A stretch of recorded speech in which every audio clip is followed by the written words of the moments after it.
Hey everybody, we just saw that Mayan Cichlid come over here. The reason I started filming was he was in the back tearing apart a crayfish. Let's see if he comes back to it. There he goes. That is one of the new little crayfish I brought in here today. You can actually see another one of them just to the right of that rock, a little closer to us. But I know one of the crayfish I brought in today was a paper shell. It was very, very soft, and I didn't expect it to last very long, but I didn't think it was going to be the Mayan cichlid that tore it up. I thought it was going to be other crayfish. But it turns out it was that Mayan cichlid. Pretty aggressive. So we've already lost one of the new crayfish. You can see one, again, crawling down in that little cavity right there. You can see his tail sticking out a little bit still.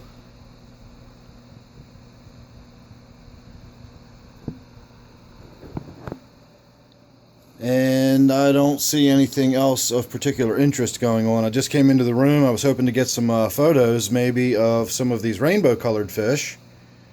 And the first thing I noticed when I walked in the room was that Mayan cichlid tearing that crayfish apart, so I thought I would try to get that on film too. As I said, this is going to be a fun tank. A lot of stuff is going to be happening here as I get more and more crayfish in here, as I get bigger fish in here. It's going to become quite an exciting tank. See, here's one of my little oddball fish, one of my new additions. Now he's gone behind that rock there, the piece of wood there. So that, I believe, is one of the darters. I have some more down here. You can see him moving around on the bottom.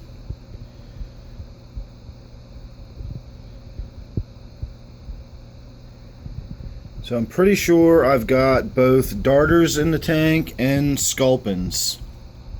The darters are the ones with the very pointy sort of front end on them. Very much like that.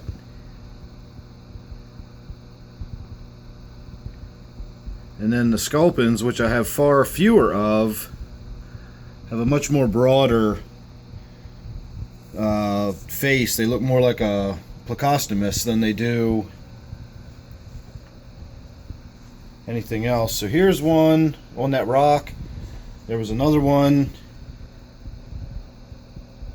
up here.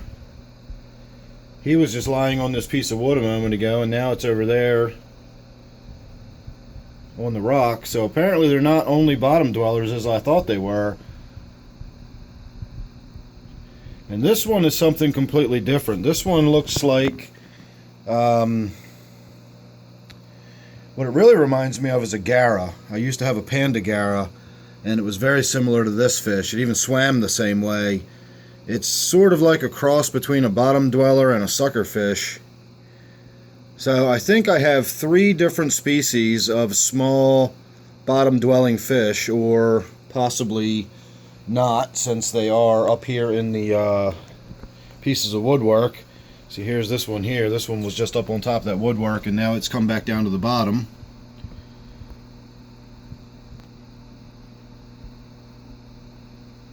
And then there's that little other fish that I think is a mud sunfish.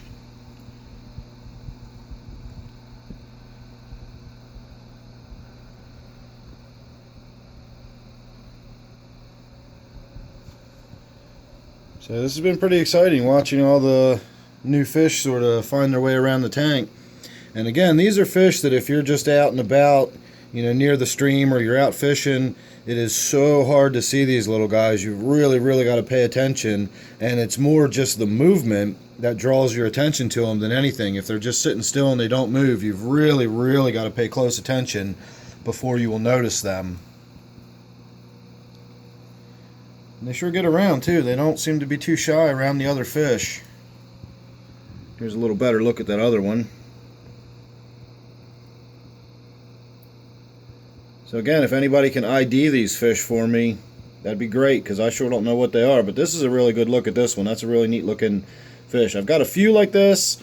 I think I have 2 that are the ones I'm assuming are sculpins, and then I've got, I don't know, at least 5 or 6 of the other ones that have the slightly pointier face.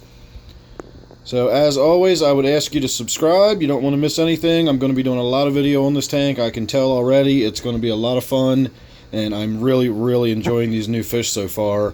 And I haven't even really begun doing anything other than just tinkering around in the stream across the street. Wait till I get out to the reservoir and can really catch some nice sunfish or maybe a perch. I can get some maybe...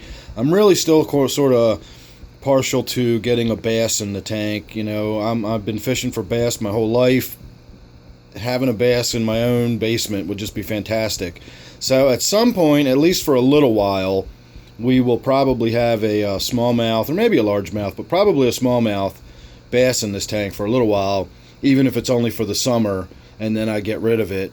I do have a pond I can take it to and release it in later in the summer. So at some point, at least for a while, we will have a smallmouth bass in this tank. So look forward to that. Make sure you're subscribed. You don't want to miss any of this. Again, it's going to be a lot of fun. This is my native tank. Thanks again for watching. Hope to see you real soon on the next one.